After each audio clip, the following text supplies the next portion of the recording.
एक गरीब किसान की दर्द भरी कहानी।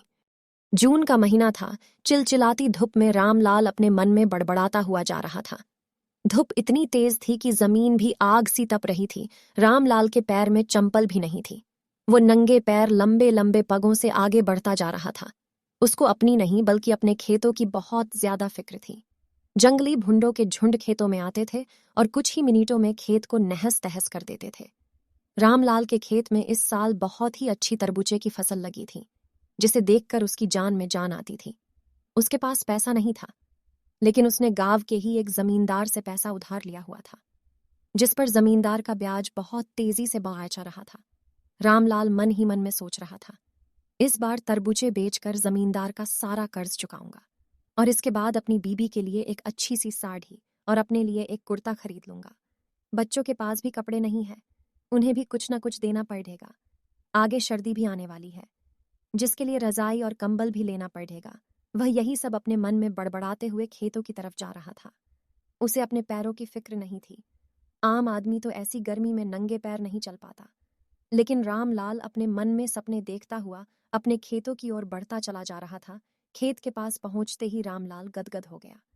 खेत में बहुत अच्छी तरबूजे की फसल थी।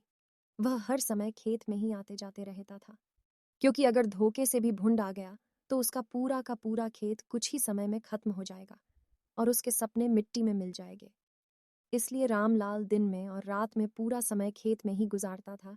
रामलाल की पत्नी भी फूली नहीं समा रही थी, क्योंकि 10 साल बाद उनके खेतों में इतनी अच्छी फसल लगी हुई थी, लेकिन गर्मी बहुत ज्यादा था। जमींदार अक्सर आके रामलाल को धमकी देता रहता था, फसल काट दो और मेरी पाई पाई चुका दो, नहीं तो तुम्हारे लिए अच्छा नहीं होगा। रामलाल ने हाथ जोड़कर कहा, इस साल खेत में फसल अच्छी लगी है साहब, मैं आपका एक एक पैसा चुका दूंगा। तरबूजे की फसल लगभग तैयार थी। जीतनी का खुशी आज रामलाल को हो रही थी। इनका अंदाजा लगाना आज मुश्किल था। वह मन ही मन में खुशी से झूम रहा था, लेकिन उसको पता था कि अगर जरा सी भी हमसे चूक हुई तो मेरा सब कुछ नष्ट हो जाएगा।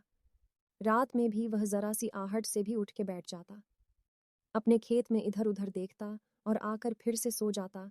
उसकी नींद कभी पूरी नहीं हो पाती थी। उसके सपने में भी खेतों की याद बनी रहती थी। 3 दिन बाद अब तरबूजे की फसल को कटाई करके शहर भेजने वाला था। रामलाल और उसकी पत्नी बहुत खुश थे। उन्हें पता था कि अब हमारा भी अच्छा समय शुरू होने वाला था। हम सब भी अच्छे कपड़े पहनेंगे। हमारे पास भी रजाई और गुदगुदे गद्दे होंगे, ताकि सर्दी में पूरी रात ठिठुर ठिठुर कर ना गुजारनी पड़े। रामलाल और उसकी पत्नी ने हजारों सपने अपने मन में संजो के बैठे थे, क्योंकि फसल इतनी जो अच्छी थी। रामलाल की फसल देखकर पड़ोसियों को भी जलन हो रही थी। रामलाल ने अपने पूरे खून पसीना लगाकर फसल तैयार की थी। 4 बीघे की फसल गांव में किसी ने पहली बार की थी, और इतनी अच्छी फसल शायद आसपास के गांव में कई साल बाद रामलाल ने की थी। खेत में तरबूजे चमक रहे थे। इस साल तरबूजे की कीमत भी बहुत अच्छा था, इसलिए रामलाल सोच रहा था कि उसका सारा कर्ज चुकता हो जाएगा और बहुत सारे रुपये भी बच जाएंगे। अगले दिन रामलाल सुबह जगा, और हालांकि रात वह सो नहीं पाया था। रात भर जानवरों को भगता रहा, मगर सुबह जब उसने अपनी फसल को देखा तो एकदम से उसकी खुशी से उनका चेहरा एकदम लाल हो गया। उसकी पत्नी खाने लेके खेत में आई और रामलाल को खाना खिलाया, और उसके बाद रामलाल आराम करने लगा। रामलाल की पत्नी खाना देकर चली गई। रामलाल खेत में एक छोटी सी लकड़ी की झोपड़ी बनाकर रहता था। उस झोपड़ी में आराम करने लगा। दोपहर के ही 12 बज चूक। रामलाल भी उठ उठकर इधर उधर देख रहा था, क्योंकि दोपहर में जंगली भुंडों का खतरा ज्यादा बना रहता था। चारों तरफ धूप के कारण सन सन की आवाज आ रही थी। चारों ओर सन्नाटा छाया हुआ था। रामलाल के खेत से गांव की दूरी लगभग 1 किलोमीटर थी। रामलाल ने इधर उधर देखा, कोई जानवर दूर दूर तक नहीं था। यह सोचकर वह आराम करने लगा। इतने में ही उसे कब नींद आ गई उसे पता ही नहीं चला। रामलाल को नींद आते ही एक भुंड का बड़ा झुंड आया और उसके खेत में टूट पड़ा। रामलाल इतना थका हुआ था कि वह बहुत ही गहरी नींद में सो गया।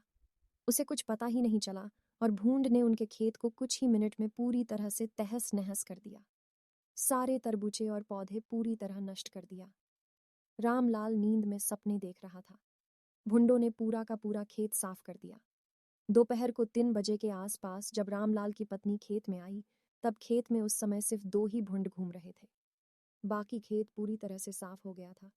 उसमें एक भी तरबूजा नहीं बचा था। रामलाल की पत्नी दौड़ती हुई गई जहां रामलाल सोया हुआ था। उसने रामलाल को जगाया और जब रामलाल उठकर अपने खेत की तरफ देखा तो उसका पूरा रंग ही उड़ गया। वह वहीं पर अपना माथा पटकने लगा। उसके सारे सपने बस थोड़ी ही देर में चकनाचूर हो गए। अब वह सोच रहा था, जमींदार का कर्ज कैसे चुकाऊंगा। रामलाल की पत्नी बेहोश होकर वहीं ही गिर गई। रामलाल को भी होश नहीं था। उनको भारी आघात लगा हुआ था। वह बहुत बड़ा आदमी बनने का सपना नहीं देख रहा था। वह सिर्फ अपना घर सुधारने के बारे में सोच रहा था। लेकिन अब उसके सारे सपने पूरी तरह से टूट गए थे।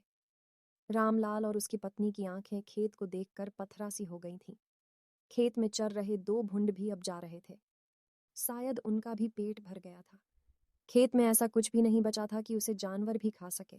रामलाल ने आसमान की तरफ देखा और फिर वहीं गिरकर बेहोश हो गया। समाप्त।